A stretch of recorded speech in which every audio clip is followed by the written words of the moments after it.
వీళ్ళిద్దరి మధ్యలో ప్రేమ న్యాచురల్గా ఏం కలగలేదు. Clear cut domestic violence, dowry harassment, death case. ఇప్పుడు అందరూ అందుకే చంపాడని మీరు వద్దన్నా కాన్షియస్లీ సబ్ కాన్షియస్లీ యాక్సెప్ట్ చేసి ఇదే నిజం అనుకుంటారు. కానీ జరిగింది పర్సనల్ లైఫ్ మొత్తం మీడియాలో పెట్టేసింది మేడం, అందుకే చంపేశాడని అన్నారు. నిజంగా జీవితం మొత్తం 4 గోడల్లో జరిగే సంసారం బయట పెడితే చచ్చే వరకు వచ్చే ప్రాబ్లమ్స్ కూడా బయట పెట్టాలి. సో అమ్మాయి మూమెంట్స్ అనేది రిస్ట్రిక్ట్ చేశాడు. చాలా క్రాఫ్ట్ గా వెల్ ప్లాన్డ్ గా మర్డర్ చేశాడు. యూట్యూబర్ వైష్ణవి హత్య కేసులో తన భర్త అయినటువంటి హరిబాబుని పోలీసులు ఇప్పటికే అరెస్ట్ చేశారు. తనకి సంబంధించినటువంటి పోస్ట్ మార్టం రిపోర్టును కూడా విడుదల చేయడం జరిగింది. అయితే ఈ కేసులో హరిబాబుకి ఎలాంటి కేసులు నమోదు చేశారు, తనకి ఎలాంటి శిక్ష పడబోతుంది అని తెలుసుకుందాము. మనతో పాటు ఈరోజు అడ్వకేట్ అయినటువంటి ఉషశ్రీ గారు ఉన్నారు. వారిని అడిగి పూర్తి వివరాలు ఈరోజు మనం తెలుసుకుందాము. అయితే ఇప్పటి వరకు కూడా వైష్ణవి హత్య కేసులో పోస్ట్ మార్టం రిపోర్ట్ వచ్చింది. ఆ పోస్ట్ మార్టం రిపోర్ట్ ఆధారంగా ఒక అడ్వకేట్గా, ఒక యాజ్ ఏ అడ్వకేట్గా మీరేమి అనుకుంటున్నారు? మీరు ఎట్లా దీనిపైన మాట్లాడాలనుకుంటున్నారు? అంటే మనం ఓవరాల్గా కేస్ ఫ్యాక్ట్స్ని బట్టే మాట్లాడాలి వాణి. ఇక్కడ మనకు పోలీస్ వారు ఇచ్చిన రీసెంట్ ఒక వీడియోలో it is very clearly mention, కత్తి, ఆ అబ్బాయి వేసుకున్న డ్రెస్సు ఎక్కడో తీసుకెళ్ళి దాచాడు, అవన్నీ దొరికాయి అని చెప్పి. అండ్ చాలామంది పట్టించుకుంది మాట్లాడని పాయింట్స్ నేను చెప్దాం అనుకుంది ఏంటంటే, వీళ్ళిద్దరి మధ్యలో ప్రేమ న్యాచురల్గా ఏం కలగలేదు. ఫస్ట్ పెళ్లి చూపులకు వచ్చారు, కట్నం సరిగ్గా ఇవ్వట్లేదని రిటర్న్ వెళ్ళిపోతే, లేదు నాకు ఈ అమ్మాయే కావాలి అని చెప్పి కట్నం లేకపోయినా సరే ఆర్ కట్నానికి సంబంధం లేకుండా మీ అమ్మాయి లేకపోతే నేను చచ్చిపోతాను అని చెప్పి ప్రయత్నం చేస్తే విషం తాగి అయ్యయ్యో మన అమ్మాయి కోసం చచ్చిపోతున్నాడు అని చెప్పి పేరెంట్సే ఇతన్ని చేరదీయటం అనేది జరిగింది అని ఒక వాదం విన్నాం. సో ఇప్పుడు వీళ్ళు రీసెంట్గా చెప్పేది ఏంటంటే, ఇద్దరు లేచిపోయి పెళ్లి చేసుకున్నారు. అమ్మాయి చాలా చిన్నపిల్ల, మనం గమనిస్తే కంపారిటివ్లీ ఆ అబ్బాయికి ఉన్నంత ఆలోచన పరిధి కానీ లేకపోతే కొంచెం టీనేజ్లో ఉంది, సరదాగా ఎంజాయ్ చేయడం. సో చాలా లేత మనసు అమ్మాయిది, మంచి చెడు విచక్షణ, ఫ్యూచరు లాంగ్ టర్మ్లో ఎలా ఉంటుంది అని ఆలోచించుకొని తెలుసుకునే అంత శక్తి యుక్తి ఆ ఏజ్లో ఉండదు. It's more enjoying and entertaining age కాబట్టి. సో ఈ అబ్బాయి నువ్వు లేకపోతే నేను చచ్చిపోతాను అన్నంత ప్రయత్నం చేశాడు, మా అమ్మాయిని బాగా చూసుకుంటాడు అని చెప్పి కట్నం మేము అంత ఇవ్వలేము అన్న దగ్గర కాన్ఫ్లిక్ట్ వచ్చి వెళ్ళిపోయిన వాళ్ళ తల్లిదండ్రుల్ని ఎదిరించి, హరిబాబు యొక్క తల్లిదండ్రుల్ని ఎదిరించి కట్నం ఇవ్వకపోయినా పర్లేదని వీళ్ళ తల్లిదండ్రుల్ని మెప్పించి ఒప్పించి పెళ్లి చేసుకున్నాడు. చేసుకున్నప్పుడు ఎవరైనా సరే స్టిక్ బ్యాక్ అవుతాడు అనుకుంటారు. ఇక్కడ స్టిక్ బ్యాక్ అవ్వకుండా చేసుకున్న 3వ నెల నుంచి అండ్ అమ్మాయి ప్రెగ్నెంట్ అయిన 3వ నెల నుంచి కూడా వరకట్న వేధింపులు మొదలవుతున్నాయి. So this is a clear cut domestic violence, dowry harassment, death case ఇది. So very clear cut death case. ప్రూఫ్లు ఏంటంటావా, నేను చెప్పడం కాదు, వీడియోలు లీక్ అయినా వాళ్ళ అత్తగారు దుర్భాషలాడతాం, బీప్ బీప్ బీప్ బూతులు తిట్టడం, ఈ అమ్మాయి కూడా తగ్గకుండా నోరేసుకొని రిటర్న్గా అనటం అనేది కూడా వాళ్ళకి హర్షించడానికి వీలు లేకుండా ఈ అమ్మాయి మీద పగ పెంచుకోవడం, కొడుక్కి నూరిపోయడం. అండ్ ఈ అమ్మాయి కన్నా సరే బెటర్ ఆప్షన్స్ ఉన్నాయి, ఇంకొకళ్ళు కొన్ని లక్షలు కట్నం ఇవ్వడానికి రెడీగా ఉన్నారు, ఈ అమ్మాయిని వదిలించుకుంటే లేకపోతే వదిలించుకొని వస్తే అని వాళ్ళ తల్లిదండ్రులు ఇతన్ని ప్రేరేపించడం. అండ్ ఈ అమ్మాయి వాళ్ళ ఇంటికి వెళ్తే నువ్వు మా ఇంటికి వస్తావేంటి, ఉంగరం పోయింది అని చెప్పి ఎలిగేషన్స్ ఇసి రానికుండా చేయడం. So there is lot of mental, emotional, physical అయితే మనం చూడలేదు కత్తి చెప్పలేం, హెరాస్మెంట్, బ్రుటాలిటీ అండ్ ఇన్కన్సిస్టెంట్గా ఈ అబ్బాయి ఏదైతే తల్లిదండ్రులు వద్దు అని వెళ్ళిపోయిన బిహేవియర్ స్టిక్ బ్యాక్ అవ్వకుండా, అంటే దానికి కన్సిస్టెంట్గా లేకుండా మళ్ళీ వాళ్ళ దగ్గరికి వెళ్ళడం, మాట్లాడటం, ఈ అమ్మాయిని మళ్ళీ వాళ్ళ దగ్గరికి తీసుకెళ్లే ప్రయత్నం చేయడం, వాళ్ళు ఈ అమ్మాయిని తిట్టడం. అండ్ ఈ హరిబాబు అనే అతను ఇర్రెస్పెక్టివ్ ఆఫ్ లవ్, ఎఫెక్షన్ ఇవన్నీ ఉన్నా సరే డౌరీ, డబ్బులు, స్థలము, పొలము కోసం కన్సిస్టెంట్గా ఇంట్లో ప్రెషర్ చేయడం అనేది గమనార్హం. కానీ వైష్ణవి అంటే యూట్యూబ్ ఛానల్లో మనం చూసినట్లయితే తను ప్రతిసారి కూడా తన భర్తకి హరిబాబుకి వేరే ఎఫ్ఐఆర్ ఉంది, తను ఫోన్ ఇవ్వట్లేదు అని కూడా చాలా వీడియోస్లో చెప్పింది. అంటే చాలామంది ఏమైనా కామెంట్ చేస్తున్నారంటే సోషల్ మీడియాలో కావచ్చు, పర్సనల్ లైఫ్ని అట్లా పబ్లిక్గా ఒక ప్లాట్ఫామ్ మీద పెట్టడం ఎంతవరకు కరెక్ట్, దీనివల్లనే తన భర్త ఎఫెక్ట్ అయ్యాడని కూడా చాలామంది అటు హరిబాబుకు కూడా సపోర్ట్ చేస్తున్న పరిస్థితి. దీన్ని మీరు ఎలా చూస్తారు? పురజనులందరూ అంటున్నానని కాదు, కానీ ఒక మాట ఉంటే ఆ మాటని ఒక 10 మంది నుంచి లక్ష నుంచి 10 లక్షలు, 10 లక్షల నుంచి 1 కోటి మందికి ఇదే వాదం, వివాదం, ఉపవాదం అవుతుంది. ఈ మాట హరిబాబు కేసుని తప్పుదావి పట్టించడానికి, తప్పించుకోవడానికి మాట్లాడిన మాటలు. ఎందుకంటే పోలీసులకి ఫస్ట్ పట్టుపడిపోయినప్పుడు ఎందుకు చంపేశామంటే ఏం చెప్పాడు హరిబాబు? తను రీల్స్ చెయ్యొద్దని చెప్పినా సరే సోషల్ మీడియాలో యాక్టివ్గా ఉంటుంది కాబట్టి నాకు కోపం వచ్చింది అని చెప్పేసి తను చంపేశాను కూడా తను ఒకసారి చెప్పారు. ఎగ్జాక్ట్లీ కదా. ఈ మాటని పట్టుకొని ఇప్పుడు అందరూ అందుకే చంపాడని మీరు వద్దన్నా కాన్షియస్లీ సబ్ కాన్షియస్లీ యాక్సెప్ట్ చేసి ఇదే నిజం అనుకుంటున్నారు. కానీ జరిగింది ఏంటి? వాళ్ళిద్దరు అంటే సోషల్ మీడియాలో మనం ఇప్పుడు ఎక్కువ జరిగింది ఏంటి? కట్నం ఇవ్వలేనందుకు వదిలేసి వెళ్ళిపోవడం వాళ్ళ తల్లిదండ్రులు, ఈ అమ్మాయిని కట్నం కోసం వేధించడం. బికాస్ అప్డేటెడ్ బిఎన్ఎస్ ప్రకారం సెక్షన్ 80 వస్తుంది. డౌరీ హెరాస్మెంట్ విత్ డెత్, బ్రూటల్గా చంపాడు. అంతేనా? కట్నం ఇవ్వమని, డబ్బులు ఇవ్వమని ప్రేరేపించి, లేకపోతే ఇబ్బంది పెట్టి, కొట్టి, తిట్టి, మెంటల్గా హెరాస్ చేసి, ఎమోషనల్గా డాంట్ చేసి, పెనుగులాటలు.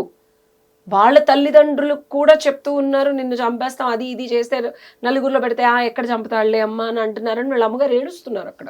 కానీ ఇన్ని వీడియోస్ చేసిన వైష్ణవి తన హస్బెండ్ వేరే రిలేషన్ ఉందని చెప్పిందే కానీ తన భర్త ఎప్పుడు తను కొడతాడని కానీ ఎక్కడ ఏ వీడియోలో కూడా చెప్పలేదు. ఇదే పాయింట్ నీ నోట్లో రావడానికి నేను ప్రశ్న అడిగా. పర్సనల్ లైఫ్ మొత్తం మీడియాలో పెట్టేసింది మేడం, అందుకే చంపేశాడని అన్నావు. నేనలే సోషల్ మీడియా కదా అంటుంది. అంటే నీ ప్రశ్న వచ్చింది అంటే అది ఒక కాన్షియస్గా యాక్సెప్టబుల్ ఫ్యాక్ట్ కింద. బట్ రియాలిటీలో నిజంగా అమ్మాయి జీవితం అంతా బయటపడితే అది prank videos. Explanation for what you asked is, ఆ అమ్మాయి పెట్టిన ప్రతిదీ prank. Most of them are prank videos. చూస్తే నువ్వు ప్రాపర్గా చూడాలి వీడియోస్. ఓకే, సో నిజంగా జీవితం మొత్తం 4 గోడలో జరిగే సంసారం బయట పెడితే చచ్చే వరకు వచ్చే ప్రాబ్లమ్స్ కూడా బయట పెట్టాలిగా. నన్ను తిడుతున్నాడా, నువ్వు కొడుతున్నాడా, నువ్వు మత్తందను, ఇదందను, అదందను, ఎక్కడ పెట్టలా. So this is a camouflaged facts of reality. అమ్మాయి పెట్టిన ప్రతి video it's a crafted, well narrated story, written and executed. అంతేగాని అతనేదో ఒక అబద్ధాన్ని నిజం చేయడానికి, ఒక తప్పుదో పట్టించడానికి చెప్తే అదే నిజమని ఉట్టెత్తి చేలో పడ్డట్టు నమ్మటం అనేది, మనం కొంచెం విచక్షణ రహితంగా ఉండటానికి వాళ్ళు అలా చెప్తారు. మనం కూడా విచక్షణ కోల్పోయి అదే నిజం అని చెప్పి ఒక ఊబిలో పడిపోతాం. So that's not the truth. The truth is he's been completely influenced by his family. వాళ్ళ అమ్మ నాన్న చెప్పినట్టు ఇతను విని, వాళ్ళ ప్రలోభం అవనివ్వు, లేకపోతే వాళ్ళు చెప్పినట్టు ఇతను నడుచుకొని ఈ అమ్మాయిని ఏదో రకంగా వదిలించుకొని వస్తే ఎక్కువ డబ్బులు కట్నం ఇచ్చి పెళ్లి చేసుకోవడానికి రెడీగా ఉండే సంబంధం ఉంది కాబట్టి it's a pre planned murder. కత్తి అనేది పెట్టుకున్నాడు కదా, ఇన్సేన్ మైండ్ ఎట్లా అవుతుంది? ఓకే, అండ్ అటు ఇటు తిరగకుండా అమ్మాయి పెనుగులాట్లో పోస్ట్ మార్టంలో ఇంకా మనకి డీటెయిల్స్ రావాలి. అంటే ఇంకెక్కడన్నా దెబ్బలు తగిలాయా, లేకపోతే ఇక్కడ గొంతు దగ్గర ఇంకేదన్నా, చేతికి ఏదన్నా అంటే విసురుకున్నారా, ఇంకేదన్నా క్లియర్ కట్గా 2 కనుబొమ్మల మధ్యలోనే పోటు కనిపిస్తుంది. సో అమ్మాయి మూమెంట్స్ అనేది రిస్ట్రిక్ట్ చేశాడు. చాలా క్రాఫ్ట్గా వెల్ ప్లాన్డ్గా మర్డర్ చేశాడు ఇది. కానీ ఆ చనిపోయిన వైష్ణవి హత్య జరిగిన రాత్రి కావచ్చు, వాళ్ళ ఫ్యామిలీ, వైష్ణవి వాళ్ళ ఫ్యామిలీ అంతా కూడా వాళ్ళతోనే ఉన్నారు. కానీ ఆ టైంలో అంత అంటే రక్త మడుగుల్లో ఉందని వైష్ణవి వాళ్ళ ఫ్యామిలీ చెప్తుంది. కానీ ఆ సౌండ్స్ అనేవి బయటికి రాకపోవడం, ఆ రీజన్ అంటే వాళ్ళిద్దరి మధ్య ఏం జరిగి ఉండొచ్చు అని. సౌండ్స్ అదే చెప్తున్నాను, ఇన్సేన్ మైండ్, నాకు ఇప్పుడు బుర్ర పని చేయట్లేదు, నేను తినలేకపోతున్నాను, నాకు పిచ్చుంది, నాకు శిక్ష తగ్గించండి అనే అతను అంత కోల్డ్ బ్లడెడ్ మర్డర్, రక్తపు మడుగులో పడిపోయిన ఒక శవం పక్కన కూడా అతను కూర్చోగలిగి, ఎంత సైకో, ఎంత క్రిమినల్, ఎంత దారుణమైన యాటిట్యూడ్, అండ్ మోర్ ఓవర్ ఎంత ధైర్యంగా ఉంటే చనిపోయిన శవం పక్కన నువ్వే చంపేసి how can you sit there? ఎంత ప్లాన్ చేయకపోతే సౌండ్స్ కూడా బయటికి రావు. ఇంటి పక్కన కూడా కాదు, ఇంట్లోనే పక్క రూమ్లో ఉన్న పేరెంట్స్కి కూడా వినిపించకుండా జరిగింది మర్డర్ అంటే, ఇప్పుడు అమ్మాయి కాన్షియస్లో ఉందిరా, ఉంది అంటే అరుస్తుందా? సౌండ్స్ వస్తాయా? ఆ అమ్మాయికి చాలా బలం ఉందని చెప్తున్నారు. అవును. ఇసిరేస్తుందా, కొడతదా, గలాటా చేస్తుందా, పారిపోవడానికి ట్రై చేస్తుందా, డోర్లు బద్దలు కొడుతుందా? చచ్చిపోయే స్టేజ్కి వస్తే ఎవరైనా మనిషి ఫ్లైట్ అండ్ ఫైట్ మోడ్కి వెళ్తాడు. Any human or any living being as a matter of fact. ఒక సింహం నిన్ను తరుముతూ ఉంది అంటే ఒక జింక ఎట్లా పరిగెడుతుంది?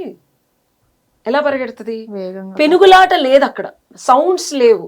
దట్ ఇట్ సెల్ఫ్ షోస్ వాడు ఎంత వెల్ ప్లాన్డ్గా ప్రాపర్గా డిజైన్ చేసి ఫస్ట్ సౌండ్స్ని తగ్గించడానికి ఏమేం చేయాలో అవన్నీ, ఎందుకంటే కాంపౌండర్ కదా. సో మరి దానికి ఏం చేశాడనేది మనకి సాక్ష్యాధారాలు లేకుండా మాట్లాడకూడదు. కానీ ఒక హ్యూమన్ చంపే స్టేజ్కి వచ్చినప్పుడు రెసిస్ట్ చేసి అరిచి గీ పెట్టి మొత్తుకొని డోర్లు బద్దలు కొట్టి బయటకు వెళ్ళడానికి అయితే డెఫినెట్గా ట్రై చేస్తాడు. ఈ అమ్మాయి 10 రెట్లు చేస్తుంది.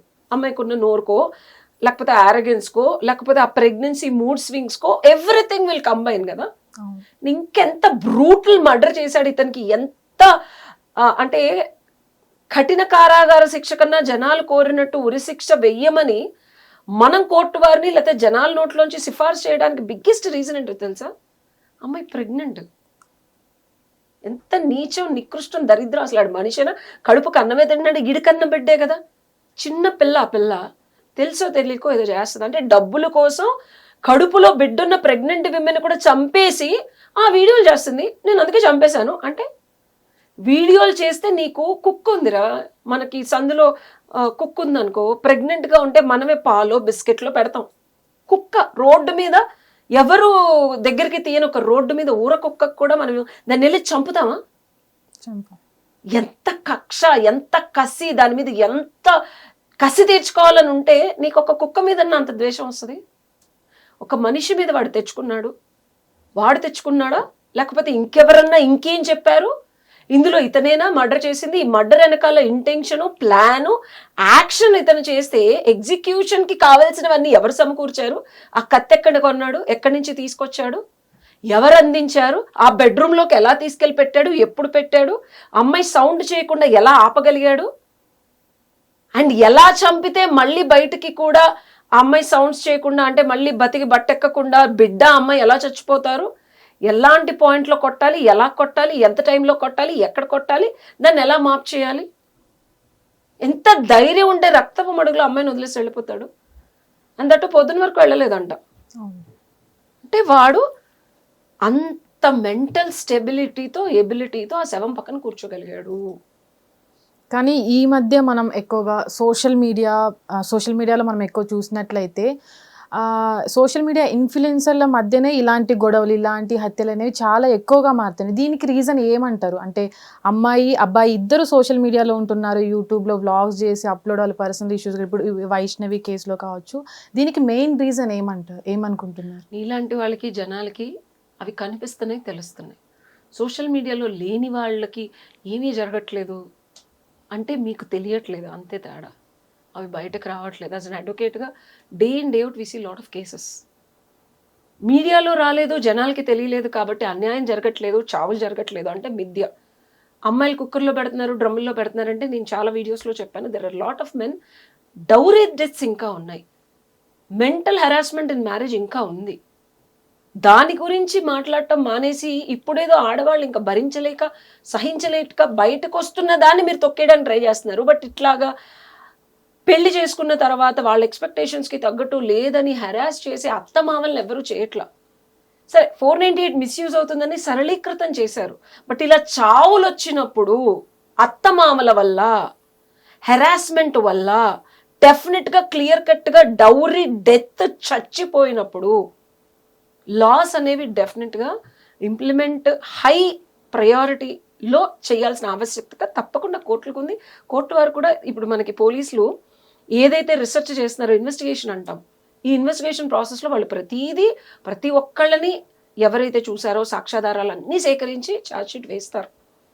ఛార్జ్షీట్ వేసేలోపు ఇతను బెయిల్ తెచ్చుకోవడానికి ఉంటే నాకు తెలిసి ఆ ఆప్షన్ ఇవ్వరని నేను అనుకుంటున్నాను. అండ్ ఛార్జ్షీట్ వేసిన తర్వాత ప్రతి డీటెయిల్ ట్రయల్కి వెళ్తుంది. కోర్టు వారి ముందు, మెజిస్ట్రేట్ ముందు క్లియర్ కట్గా పెడతారు, అందరూ వచ్చి సాక్ష్యాధారాలు చెప్తారు, బికాస్ క్లియర్ కట్గా అన్నీ ఉన్నాయి. కానీ ఇప్పటి వరకు వైష్ణవి లాంటి కేసులు చాలా వచ్చాయి, చాలా మంది లోపలికి వెళ్ళారు, హస్బెండ్స్ అంటే అంటే హత్య చేసి లోపలికి వెళ్ళిన వాళ్ళకి కూడా బెయిల్ దొరికి చాలా సులువుగా బయటకు వచ్చారు. ఇదే నేను చెప్తున్నాను అమ్మ, intensity of a murder and intention of a మర్డర్ని క్లియర్ కట్గా క్లారిటీగా ఈ కేసులో మనం మాట్లాడుకోవాలి. విచ్ ఈస్ నాకు ఎమోషనల్ ట్రామా వచ్చింది, నన్ను అలా చేసింది, ఇలా చేసింది, కాపురం అంతా యూట్యూబ్లో పెట్టింది కానీ చంపేశాను is not a valid reason. వాళ్ళ అమ్మ, వాళ్ళ నాన్న, అతనికి సంబంధితులు ఎవరిని బయటకు రానికుండా ఇతను చాలా చక్కగా కాపాడుకుంటూ వస్తున్నాడు. సో పోలీస్ వారు అండ్ మన సిస్టమ్ ఏమి పిచ్చిది కాదు, డెఫినెట్గా వాళ్ళు ఇన్వెస్టిగేషన్ చేస్తారు, ఇతని కాల్ రికార్డ్స్ తీస్తారు, మెసేజ్లు చూస్తారు, ఎక్కడో అక్కడ డెఫినెట్గా ఈ హత్యకి పాలుపడటానికి సహకరించిన ప్రతి ఒక్కళ్ళు శిక్షార్హులే. అది ఎవరన్నా అవనివ్వు, ఇంక్లూడింగ్ హిజ్ ఓన్ ఫ్యామిలీ.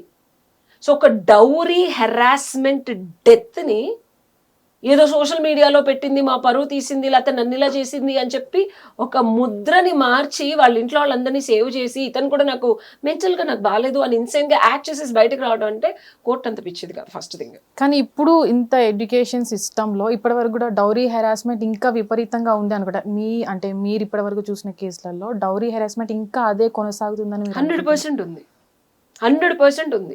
నాకు అర్థం కాని విషయం ఏంటంటే, ఒక ఆడపిల్ల ఉద్యోగం చేస్తూ ఆ జీతం అంతా ఇచ్చేయాలి, ఇంట్లో పని చేయాలి, బిడ్డల్ని చూసుకోవాలి, మళ్ళీ అత్తమామల ఎక్స్పెక్టేషన్స్కి తగ్గట్టు ఉండాలి, వాళ్ళ ఫ్యామిలీ ఏదైతే చెప్తుందో అది వినాలి, భర్త ఉద్యోగం చేసినా చేయకపోయినా సరే తగ్గి ఉండాలి, ఒగ్గి ఉండాలి అని రూల్స్ పెట్టే ఈ సొసైటీ అత్తమామలకి డెఫినెట్గా రివల్యూషనరీ జడ్జ్మెంట్స్ అండ్ పనిష్మెంట్స్ వస్తాయి. Because this has not been heard or scene.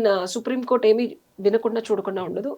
We will definitely get an updated judgement soon, where ఇంకొకసారి ఇప్పుడు రీసెంట్ జడ్జ్మెంట్ వచ్చింది, ఇంట్లో మేడ్ని తీసుకోలేదు మీరు, ఆవిడ వండి పెట్టి అంట్లు తోమడానికి మీరు కూడా షేర్ చేసుకోవాలని. సో అదొక డిఫాల్ట్. ఇంట్లో వంట చేయట్లేదు, బట్టలు ఉతకట్లేదు, ఇల్లు సర్దట్లేదు అనే కాన్స్టెంట్ కంప్లైంట్ అత్తమామలు చేసేదానికి ఇది ఒక దిక్సూచి. వాళ్ళు అంటే కూడా వాళ్ళని కూడా తీసుకెళ్ళేసే సిచ్యువేషన్స్. అట్లనే అసలు డౌరీ తీసుకోవడమే తప్పు, డౌరీ హెరాస్మెంటే ఇది నెక్స్ట్ లెవెల్, ఇది ఇంకా నెక్స్ట్ బిగిస్తారు కోర్టు వారు. అంటే ఇప్పటివరకు జనాల్లో ఉన్న ఆలోచన ఏంటంటే ఇలాంటివి జరుగుతాయి, చాలా మంది లోపల జైలుకి వెళ్తారు, త్వరగా బయటికి వస్తారు, న్యాయం అనేది తొందరగా దక్కట్లేదు అనేది ఒక జనాల్లో ఉన్న ఆలోచన. దానికి మీరేం సమాధానం? ఎప్పుడైనా క్రిమినల్ అఫెన్సెస్ స్టేట్ వర్సెస్ ఆ పర్సన్ అక్యూజ్డ్ అయిపోతుంది. సో మీరు నిజంగా న్యాయం కోరుతుంటే ఒక మంచి అడ్వకేట్ని పెట్టుకొని ట్రయల్లో సాక్ష్యాధారాలని కరెక్ట్గా ప్రొడ్యూస్ చేస్తూ ఫాస్ట్ ఫార్వర్డ్ చేస్తే ఇదివరకుట్లాగా ఏమీ లేదు కోర్ట్ సిస్టము.